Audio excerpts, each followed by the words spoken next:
મિત્રો જય સોમનાથ. ઓમ નમઃ શિવાય. પ્રિય મિત્રો, તમારો દેશ શુભ રહે, મંગલમય રહે, શુભકામના. હું બિલીમરાથી જોગીભાઈ વ્યાસ આપ સૌનું આપણી જોગેશમાં પુનઃ હાર્દિક સ્વાગત કરું છું. મિત્રો, આજરોજ જોઈશું આજનો શુભ પંચાંગ. તે પહેલા કહી દઉં કે શ્રાવણ માસ દરમિયાન મેં યજ્ઞ રાખ્યા છે. લગભગ 21 દિવસ સુધી યજ્ઞ રહેશે. એમાં તમારી રાશિ પ્રમાણે તે વાર પ્રમાણે ભગવાન શંકરની પૂજા આરાધના કરવા માટેનો ઉત્તમમાં ઉત્તમ સમય એ શ્રાવણ માસ છે. શ્રાવણ માસની અંદર મેં યજ્ઞનું આયોજન કર્યું છે. કોઈ દક્ષિણા કોઈ ચાર્જ રાખ્યો નથી. તમે બસ યજ્ઞમાં આવો લાભ લો. મારા ઘરની સામે જ મેં યજ્ઞ રાખ્યો છે, પરંતુ ફોન કરીને ટાઈમ લઈ લેવો જરૂરી છે. એના માટે થઈને શું વસ્તુ લાવવાની હોય એ મને તમે કોલ કરશો તો તમને વોટ્સઅપ પર મોકલી આપીશ. જે લોકો દર વર્ષે આવે છે એ લોકોને ખ્યાલ જ છે. જે લોકો નથી આવતા એ લોકો માટે આ અવસર ચૂકવા જેવો નથી. અવશ્ય લાભ લો. તો શ્રાવણ માસમાં ભગવાન શંકરના મહિમા બહુ છે. આખા મહિનામાંથી એક જ દિવસ આવી ભગવાન શંકરનું પૂજન તમારા જીવનમાં બહુ મોટું પરિવર્તન થઈ શકે. અને પુરાણમાંથી આ વસ્તુ મેં બનાવી કાઢેલી છે અને એ તમને હું પૂજા કરાવી રહ્યો છું. એનો લાભ ચોક્કસ લેજો. આજે તારીખ છે 1/8/2024 ને ગુરુવાર, અષાઢ વદ 12. આજે ત્રિપુરા મહાબારસ તરીકે ઓળખવામાં આવે છે આજના દિવસને. આજે વન મહોત્સવનો દિન પણ ગણવામાં આવે છે. આજે પ્રદોષ વર્ષ પણ છે. આજે પ્રદોષનું બહુ મહત્વ છે. પ્રદોષની પૂજા કરવાનું એક અલગ મહત્વ હોય છે. પ્રદોષના દિવસે ભગવાન શંકરની ઉપાસના આરાધના કરવાથી પૂર્વ જન્મના જે દોષો છે તેમાંથી તો મુક્તિ મળે, પણ પૂર્વ જન્મમાં તમારું કંઈક છીનવાઈ ગયું હોય છે તો તે આ જન્મમાં પણ પ્રાપ્ત થઈ શકે છે. એની કથાઓ છે, તમે સાંભળશો તો તમને ખ્યાલ આવશે. તો ચોક્કસ પ્રદોષનું વ્રત કરો. ભગવાન શંકરનો ઉપવાસ વગેરે ન થાય તો કઈ નહીં, મહાદેવની પૂજા કરો સંધ્યાકાળના સમયે, તો પણ ભગવાન શિવ પ્રસન્ન થશે. એક બિલીપત્ર માત્ર ચડાવી દેવાથી પણ મારો મહાદેવ પ્રસન્ન થઈ જતા હોય છે. પણ સારા ભાવથી સારા વિચારથી જો ભગવાનની ઉપાસના આરાધના કરવામાં આવે મહાદેવની, તો 100% રિઝલ્ટ મળતું હોય છે. તો આજે જે બાળકનો જન્મ થાય છે એની તિથિ ગણાય છે બારસ. આ બારસ તિથિ આજે બપોરે 3:30 પૂર્ણ થઈ જાય છે. અને ત્યાર પછી જે બાળકનો જન્મ થાય એની તેરસ તિથિ ગણાશે. આજે જે બાળકનો જન્મ થાય છે એનું નક્ષત્ર ગણાય છે મૃગશીર્ષ. આ મૃગશીર્ષ નક્ષત્ર આજે સવારે 10:25 પૂર્ણ થઈ જાય. આજે સવારે 10:25 પછી જે બાળકનો જન્મ થાય એનું આદ્રા નક્ષત્ર ગણાય. સાંભળો મિત્રો, હું જે પ્રદોષ માટે જે તમને ખાસ કહી રહ્યું છું એના માટે કે આજે આદ્રા નક્ષત્ર પણ છે. અને જ્યારે પ્રદોષ કાળ ચાલશે ત્યારે આદ્રા નક્ષત્ર, જે ભગવાન શિવનું બહુ પ્રિય નક્ષત્ર છે. શિવ પુરાણમાં લખેલું છે કે આદ્રા નક્ષત્રના દિવસે જે ભગવાન શંકરની પૂજા કરે છે તેમાં મહાદેવે કહ્યું છે કે હું એને કાર્તિકેય જેટલો પ્રેમ કરું. એટલે આ જીવ જે છે એને શિવ બનાવવા માટે પ્રદોષનું વ્રતનું બહુ મહત્વ. મહાશિવરાત્રિની પૂજાનું જે મહત્વ છે તે પ્રદોષનું, શિવરાત્રિની પૂજાનું મહત્વ છે તે પ્રદોષનું મહત્વ. તો ચોક્કસ કરજો. આજે મહાદેવનું નક્ષત્ર પણ છે. એટલે કઈ નહીં થાય તો સાંજના સમયે મહાદેવના મંદિરે જઈ પાણી ચડાવી ફૂલ બિલીપત્ર ચડાવીને પગે લાગી દીધું તો પણ કાર્ય. કશું નહીં કરો ને ઓમ નમઃ શિવાયની માળા કરી આવો તો પણ કાર્ય સિદ્ધ થશે. ભગવાન પ્રસન્ન થશે. તો આદ્રા નક્ષત્ર આજે સવારે 10:25 શરૂ થાય છે. એટલે ત્યાર પછી જે બાળકનો જન્મ થાય એનો આદ્રા નક્ષત્ર ગણાશે. પરંતુ આદ્રા નક્ષત્રમાં જેનો જન્મ હોય એની ચોક્કસ પ્રાણ પૂજા વિધિ કરવી. કારણ કે આદ્રા નક્ષત્રવાળા જીવનમાં બહુ જ સંઘર્ષ કરવો પડતો હોય છે. જે કઈ વસ્તુનું એ લોકો સર્જન કરતા હોય છે ને બહુ સારા સર્જન કરતા હોય છે, પણ એ વસ્તુનું સુખ એ લોકોને રહેતું નથી, એનું વિસર્જન થઈ જાય. એ લોકોને એનું સુખ પ્રાપ્ત થતું હોય છે. માટે લોકોને સુખ પ્રાપ્ત થાય ત્યાં સુધી કોઈ પ્રોબ્લેમ નથી, પણ એ લોકોને બિલકુલ સુખ એનું મળતું નથી. માટે આદ્રા નક્ષત્રની પૂજા કરી દીધી હોય તો લોકોના જીવનમાંથી સંઘર્ષ જતો રહે. આજે જે બાળકનો જન્મ થાય છે એનો યોગ ગણાય છે વ્યાઘ્રત યોગ. આજે બપોરે 12:50 પૂર્ણ થઈ જાય છે અને ત્યાર પછી જે બાળકનો જન્મ થાય એનો હર્ષ. આજે જે બાળકનો જન્મ થાય છે એનો કરણ ગણાય છે તૈતિલ કરણ. આજે બપોરે 3:25 પૂર્ણ થઈ જાય છે અને ત્યાર પછી જે બાળકનો જન્મ થાય એનું કર્કણ ગણાશે. આજે જે બાળકનો જન્મ થાય છે એની રાશિ ગણાય છે મિથુન. મિથુન રાશિનો અક્ષર આવે છે ક, છ, ગ. મિથુન રાશિનો સ્વામી બુધ. આજે આખા દિવસમાં કોઈ પણ બાળક નથી, બધાની રાશિ મિથુન ગણાશે. મિથુન રાશિ ત્રીજી તારીખ મળસ કે 5:42 પૂર્ણ થાય છે. ત્યાં સુધી જે બાળકોનો જન્મ થાય બધાની રાશિ મિથુન ગણાશે. આ રાશિ તિથિ આ નક્ષત્ર યોગ કરવાનું બહુ જ મહત્વ છે. મિત્રો, એની અંદર જેનો જન્મ હોય છે ને જેની ચોક્કસ પ્રમાણે જો પૂજા વિધિ થઈ જાય તો એના જીવનમાંથી સંઘર્ષ નીકળી જાય. નક્ષત્ર યોગ, કરણ, રાશિ, તિથિ, વાર એ 5 પંચાંગના અંગો છે. એના પ્રમાણે તમારા જીવનમાં સુખ પ્રાપ્ત થઈ શકે. તમારું જીવન એ રીતે ઘડિત થાય. જીવનનું પૂજન થઈ ગયું, સુખ પણ પ્રાપ્ત થઈ શકે. આજે જે કોઈ મારા સબસ્ક્રાઇબ મિત્રની વર્ષગાંઠ છે, મેરેજ એનિવર્સરી છે, બધાને મારી ઘણી ઘણી શુભકામના. તમારા જીવનમાં ખૂબ પ્રગતિ થાય. ભગવાન શંકર તમારી બધી મનોકામના પૂર્ણ કરી. હું સોમનાથ દાદાને પ્રાર્થના કરું છું. આજના દિવસે આજનું સુકન કરી લેજો, તો ભાગ્ય પરિવર્તન થઈ જશે. મારા સબસ્ક્રાઇબ મિત્રની વર્ષગાંઠ હોય, યા મારા ઘર પરિવારમાંથી કોઈની પણ વર્ષગાંઠ હોય, યા મેરેજ એનિવર્સરી હોય, એ બધાની પર શિવની પરમ કૃપા પ્રાપ્ત થાય. હું સોમનાથ દાદાને પ્રાર્થના કરું છું. આજના દિવસે શિવ મંદિર દર્શન કરવા દરેક અને સાંજે સંધ્યાકાળ. આજના દિવસે મારા સબસ્ક્રાઇબ મિત્ર, મારા ઘર પરિવારમાંથી કોઈ પણ સદસ્ય કોઈ જગ્યા પર ઇન્ટરવ્યુ આપવા જઈ રહ્યું છે, કોઈ નોકરી ધંધા માટે જઈ રહ્યું છે, કોઈ નવો વેપાર ધંધો ચાલુ કરવા જઈ રહ્યું છે, યા આજે કોઈ રમત ગમતમાં ભાગ લેવા જઈ રહ્યું છે, કોઈ આજે વિદેશની યાત્રા માટે જઈ રહ્યું છે, કોઈ આજે ધર્મક્ષેત્રની યાત્રા માટે જઈ રહ્યું છે, યા આજના દિવસે કોઈની ડિલિવરી હોઈ શકે, કોઈની સગાઈ હોઈ શકે, કોઈની છઠ્ઠીની પૂજા હોઈ શકે, આવા કોઈ પણ કાર્ય કરવા માટે તમે જઈ રહ્યા છો, બધા જ કાર્યમાં તમને દિવ્ય સફળતા પ્રાપ્ત થાય. હું સોમનાથ દાદાને પ્રાર્થના. મિત્રો, આજના દિવસે ખાસ કરીને શુકન કરીને નીકળજો, તો કાર્યમાં સારી સફળતા પ્રાપ્ત કરે. આજે એમ તો ગુરુવાર છે. ગુરુવારના દિવસે બ્રાહ્મણને ભોજન કરવાથી લક્ષ્મી દેવી પ્રસન્ન થાય. ઘણાના ફોન આવે છે કે બ્રાહ્મણને ભોજન કરવા માટે ઘરે વ્યવસ્થા ન થઈ શકે તો કઈ વાંધો નથી, એને સીધું આપી દો, દાન કરી દો તો પણ ચાલશે. બહુ દૂર રહેતા હોય તો ગૂગલ પે કરી દો તો પણ ચાલશે. બ્રાહ્મણને તમારે આપવાનો ભાવ, પૈસા આપો છો, દક્ષિણા આપો છો, એનો ભાવ તમારો જે હશે તે પ્રમાણે તમને સુખ પ્રાપ્ત. આપણે જયારે કથા કરીએ છીએ ત્યારે દક્ષિણા આપીએ છીએ તો એવું નથી કે કથાની દક્ષિણા આપીએ, આપણે પૂજાની દક્ષિણા આપીએ છીએ. પછી યજ્ઞ હોય, કથા હોય, કોઈ પણ હોય, ત્યારે તમે જયારે દાન આપો છો ત્યારે તમારો જે ભાવ હશે તે પ્રમાણે તમને ફળ પ્રાપ્ત થશે.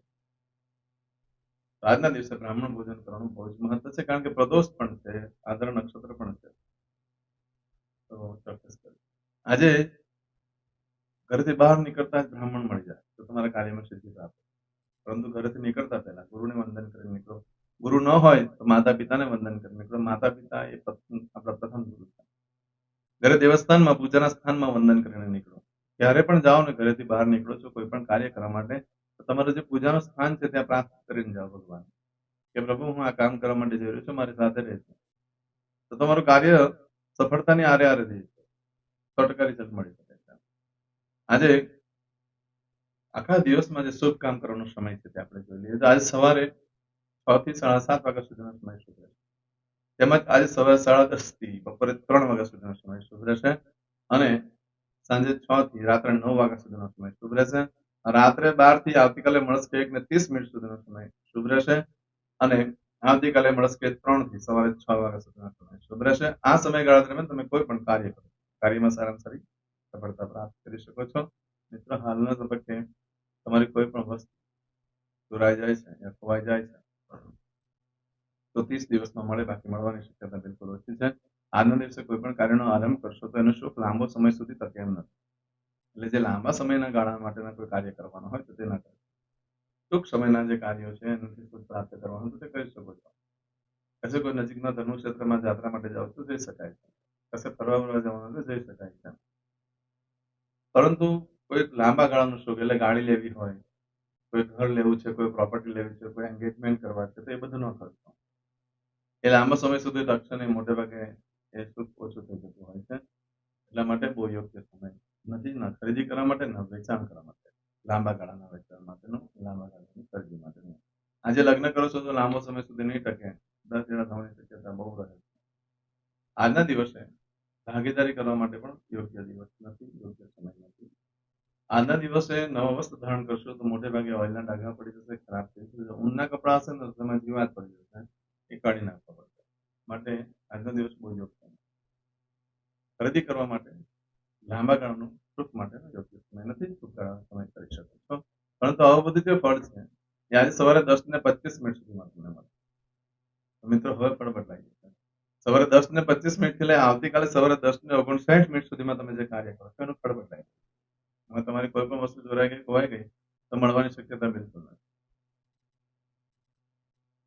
આ દિવસે આ સમયગાળા દરમિયાન જે મેં તમને સમય કીધો એમાં ન કોઈ ખરીદી કરશો, ન કોઈ વેચાણ કરશો, નવું કાર્યનો આરંભ કરશો, કશું જ કાર્ય કરવા જેવું નથી. કારણ કે તમે જે કાર્ય કરશો એનાથી ગરીબી આવશે અને દુઃખ જ આવશે. કાર્યમાં કોઈ સફળતા નહીં મળે. એ કાર્યનો મોટે ભાગે નાશ જ થઈ જશે. બને ત્યાં સુધી આજે કોઈ કાર્યનો આરંભ ન કરશો, ના કોઈ ખરીદી, ના કોઈ વેચાણ કરશો. ખાલી કરવા માટે જો યોગ્ય સમય છે આજના માટે, જે યોગ્ય વસ્તુ છે તે જ છે. આજે સવારે 10:25 થી આવતીકાલે સવારે 10:59 જો કોઈ કાર્ય કરવું હોય તો તે ભગવાન શંકરની પૂજા કરો. તો એ તમારા પાપનો નાશ કરે. કારણ કે આજે જે કાર્ય કરીએ છીએ એનો નાશ થઈ જાય છે, તો એ પાપનો નાશ થશે અને તમારા પુણ્યનો ઉદય છે. માટે ચોક્કસ પ્રમાણમાં ધ્યાન રાખજો. આજે કોઈ કાર્ય કરવા માટે 10:25 થી લઈ 10:59 મિનિટ આવતીકાલે યોગ્ય સમય નથી કંઈ ખરીદી કરવા માટે, ન વેચાણ કરવા માટે. નવા વસ્ત્ર તો ભૂલમાં પણ આ સમયગાળા દરમિયાન ધારણ ના કરશો. તમે દેવાદાર થઈ જશો. ઘરે લોકો તમારે ત્યાં ઉઘરાણી વાળા આવીને ઉઘરાણી જશે. શેર સટ્ટાનું કામ કરતા હોય ને તો માંડી જવા જો. નવા વસ્ત્ર ભૂલમાં પણ ના કરતા, નતર મોટી આપત્તિ આવી શકે છે, મોટું નુકસાન થઈ શકે છે. માટે બહુ યોગ્ય સમય નથી. આજે ન કોઈ ખાતમુહૂર્ત થઈ શકે, એના કોઈ મુહૂર્ત નથી આપ્યા, નથી ભૂમિપૂજનના મુહૂર્ત આપ્યા, કે નથી લગ્નના કોઈ મુહૂર્ત, કે નથી વાસ્તુના કોઈ મુહૂર્ત. આજે કરશું આજનો સંકલ્પ. ચમચીમાં પાણી લઈ લો. અદ્યતન માસના માસોત્તમ પરમ પવિત્ર અષાઢ માસે શુભે કૃષ્ણ પક્ષે દ્વાદશીયાયામ બૃહસ્પતિવાસર વિત્તાયામ. દરેક જણાએ પોતાનું ગોત્ર બોલવાનું છે. ગોત્ર ખબર નહીં હોય તો કાશ્યપ ગોત્ર બોલવાનું છે. હવે દરેક જણા બોલવાનું ઉત્પન્નેન, પછી તમારું નામ બોલી જાઓ. હવે બોલો મમ આત્મન શ્રુતિ સ્મૃતિ પુરાણોક્ત પુણ્ય ફલ પ્રાપ્તિ અર્થમ ઐશ્વર્યાદિ અભિવૃદ્ધિ અર્થમ અપ્રાપ્ત લક્ષ્મી પ્રાપ્તિ અર્થમ પ્રાપ્ત લક્ષ્મ્યાહ ચિરકાલ ક્ષૌ રક્ષણાર્થ સકલ મન ઈપ્સિત કામના. હવે તમારા મનમાં જે કઈ ઈચ્છા હોય તે બોલી જાઓ.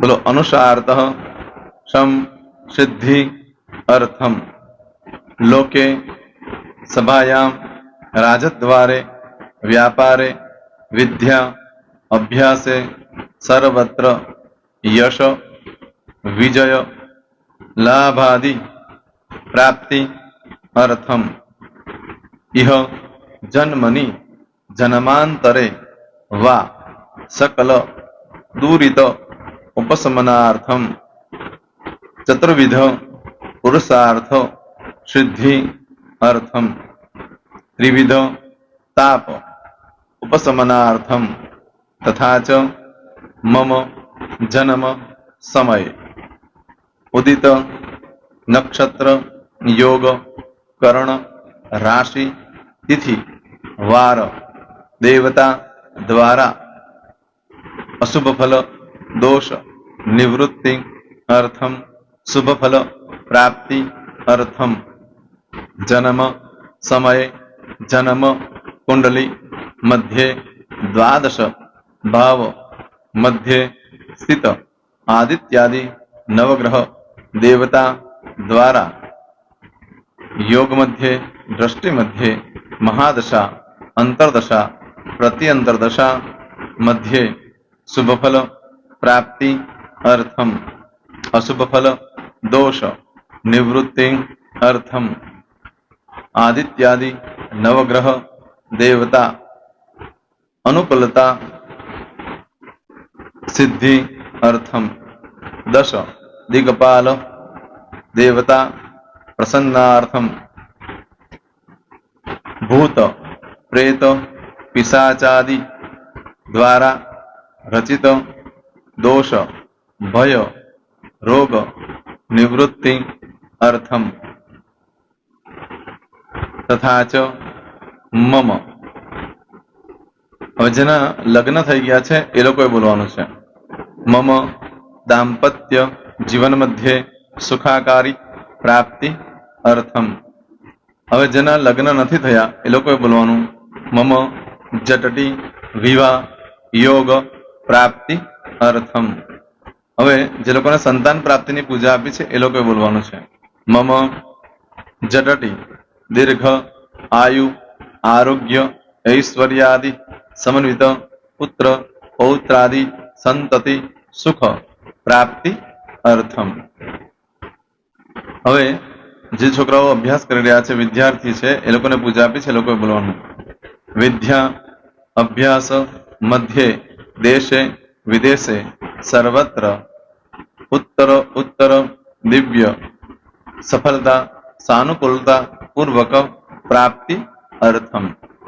જે લોકોને વિદેશ જવાની પૂજા આપી છે એ લોકોએ બોલવાનું છે મમ જટટી વિદેશ ગમન યોગ પ્રાપ્તિ અર્થમ। હવે જે લોકોને આરોગ્ય માટેની પૂજા આપી છે એ લોકોએ બોલવાનું છે મમ આયુ આરોગ્ય ઐશ્વર્યાદિ પ્રાપ્તિ અર્થમ। જે લોકોને બરકત માટેની પૂજા આપેલી છે એ લોકોએ પણ બોલવાનું છે, બધાએ જ બોલવાનું છે મમ ગૃહે શુભલક્ષ્મી મહાલક્ષ્મી प्रीति प्राप्ति अर्थम व्यापार व्यवसाय मध्ये देशे विदेशे सर्वत्र उत्तर उत्तर प्रगति उन्नति प्राप्ति अर्थम।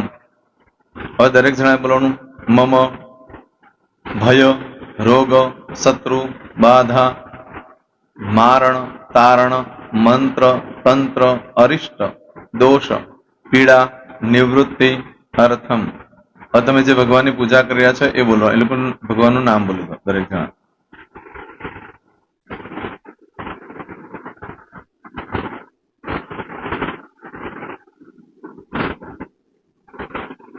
બોલો દેવતાનામ પૂજન અર્ચન અહમ કરીશ્યે, પાણી મૂકી દેવાનું છે। હવે જ્યારે પૂજા પતી જાય એટલે છેલ્લે પાછું ચમચીમાં પાણી લેવાનું અને બોલવાનું છે વિષ્ણવે વિષ્ણવે विष्णवे नमो नमः। विष्णु स्मरणात् सर्वं परिपूर्णमस्तु। एतानि गंध पुष्प धूप दीप नैवेद्य ताम्र दक्षिण भक्षण सहित बोलो मम सकल मन कामना सिद्धि अर्थम पूजन अर्चन। जे भगवान की पूजा करी हो ते देवનું नाम बोली दो। बोलो देवतानां चरण कमले अर्पणमस्तु, पाणी मूकी दो। ફરી પાછું પાણી લેવાનું। પૂજન અર્ચન તત્સત બ્રહ્માર્પણમસ્તુ, નીચે જમીન પર પાણી મૂકી દો, એમાં આંગળી કસી કપડામાં તિલક કરી દો, બે હાથ જોડી ભગવાનને વંદન કરવાના, કહેવાનું કે હે પ્રભુ મારાથી મારા પૂર્વજોથી મારા પરિવારજનોથી ગયા જન્મમાં આ જન્મમાં જે કાંઈ પાપ કર્મ થયા છે એ બધા પાપ કર્મથી અમને મુક્ત કરો। અમે તમારા બાળક છીએ, હે પ્રભુ અમે તમારો ખૂબ આભાર માનીએ। આજે અમારી પાસે તમારી પૂજા કરાવી, આ પૂજામાં જાણતા અજાણતા કંઈ ક્ષતિ થઈ હોય તો અમને બ્રાહ્મણોને ક્ષમા કરજો। નમસ્કારાન સમર્પયામિ આહ્વાનમ ન જાનામિ ન જાનતો પૂજાક્ષર પરસ્પર મંત્રહેમ ક્રિયાન ભક્તિમ સરસ્વય પૂજન કંગતમ બાબમ ગોદાત્રમે ચાગના સંધિ પુણ્ય દર્શના ધન્ય હો દર્શનાર્થમ। હવે ઊભા થઈ જવાનું, શ્રીરામ ભગવાનને પાણી ચડાવી દેવાનું। તમારો દિવસ શુભ રહે, તમે અને તમારો પરિવાર સુખી રહે, સંપન્ન રહે, સુરક્ષિત રહે એ ભગવાન સોમનાથ દાદાને પ્રાર્થના। તો મિત્રો તમે મારા વિડીયોને લાઈક ના આપી હોય તો સૌથી પહેલા લાઈક આપી દો, અને ત્યાર પછી જો તમે મારી આ ચેનલ સબસ્ક્રાઇબ ન કરી હોય તો સૌથી પહેલા સબસ્ક્રાઇબ કરી લો અને બેલ આઇકોન ઓલ પર ક્લિક કરવાનું ભૂલશો નહીં, જેથી કરીને સૌથી પહેલા નવી વિડીયો જે કંઈ મૂકું એ તમને મળે। મિત્રો કંઈ પણ મૂંઝવણ હોય તો મને આ નંબર પર તમે ફોન કરીને પૂછી શકો છો। મારો મોબાઈલ નંબર છે 9825546459। મિત્રો કોમેન્ટ્સમાં જય સોમનાથ લખવાનું ભૂલશો નહીં। ફરી પાછા નવા વિડીયો સાથે મળીએ, ત્યાં સુધી સૌને જય સોમનાથ।